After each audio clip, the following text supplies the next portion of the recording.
এই সমস্যাটা আপনাদের অনেকেরই হোয়াটসঅ্যাপে হচ্ছে যে আপনারা হোয়াটসঅ্যাপে ফটো পাঠাতে পারছেন না। আমি এখানে দেখাচ্ছি আমার ফ্রেন্ডের একটা প্রোফাইল অন করে, তারপরে আমরা এখান থেকে এই অপশানে ক্লিক করে আমরা গ্যালারিতে ক্লিক করলাম।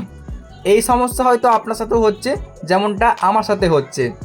এটা আপনি কিভাবে ঠিক করবেন যে আপনি ফটো পাঠাতে যাচ্ছেন, আপনার গ্যালারিটাই খুলছে না, তাহলে আপনি ফটোটা পাঠাবেন কী করে? সব কিছু দেখাবো, তার জন্য অবশ্যই ভিডিওটা পুরোপুরি দেখুন। তো এইখানে আপনার ফটো পাঠানোর জন্য একটা সেটিংসকে আপনাকে অন করতে হবে। এখানে একটা সেটিংস কিন্তু আপনার অন করা নেই। যদি আপনি এই কন্টিনিউয়ে ক্লিক করেন তাহলে কিন্তু পারমিশনটা দিতে পারবেন। আদারওয়াইজ যদি আপনি এখানে না পারেন কী করবেন আমি দেখাচ্ছি। ভালোভাবে বোঝানোর জন্য আমি এখান থেকে ব্যাকে গিয়ে এই হোয়াটসঅ্যাপটিকে এইভাবে চাপ দিয়ে ধরে থাকবেন। তারপরে এই মোর ফিচার্সে ক্লিক করে মোট কথা আপনাকে এই যে অ্যাপস ইনফোতে আপনাকে ক্লিক করতে হবে। এরপরে পারমিশনসে আপনি ক্লিক করবেন। তারপরে এখানে দেখবেন এই সব কটা পারমিশন আপনার অ্যালাউ করা আছে কিনা। যেমন দেখতে পাচ্ছেন সব কটা আমার অন আছে, শুধুমাত্র এই যে ফটো অ্যান্ড ভিডিওটা অন করা নেই। তার জন্য আমরা এইখানে ক্লিক করে এই ওপরটাকে সিলেক্ট করব। তো আমি এখানে করছি না, কারণ কি আমি হোয়াটসঅ্যাপ দিয়ে করে দেখাচ্ছি। আপনি এখানে ক্লিক করলে হয়ে যাবে। তো আমি এখান থেকে দেখাচ্ছি না, আমি শেখানোর জন্য এখান থেকে করলাম না।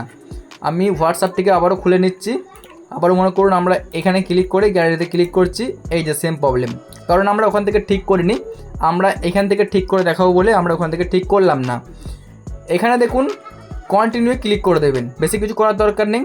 তো আপনি নিজেরটাকে সিলেক্ট করবেন না এবং এই ওপরটাকে সিলেক্ট করলেও হবে। সবথেকে ভালো হচ্ছে অ্যালাউ অল, আপনাকে এটাতে ক্লিক করতে হবে। দেখতে পাচ্ছেন, জাস্ট ক্লিক করে দিন, ব্যাস। এবার দেখুন আপনার গ্যালারি খুলে গেছে। এবার আপনি যে কোনো ফটো এভাবে সিলেক্ট করে পাঠিয়ে দিতে পারবেন।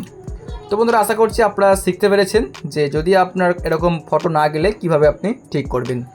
তো বন্ধুরা, এই ছিল আজকের একটা ভিডিও। এরকমই ভিডিও দেখার জন্য চ্যানেলটিকে সাবস্ক্রাইব করে নিন। আর যদি ভিডিওটি ভালো লেগে থাকে একটা লাইক করে দিন। ভিডিও দেখার জন্য অনেক অনেক ধন্যবাদ।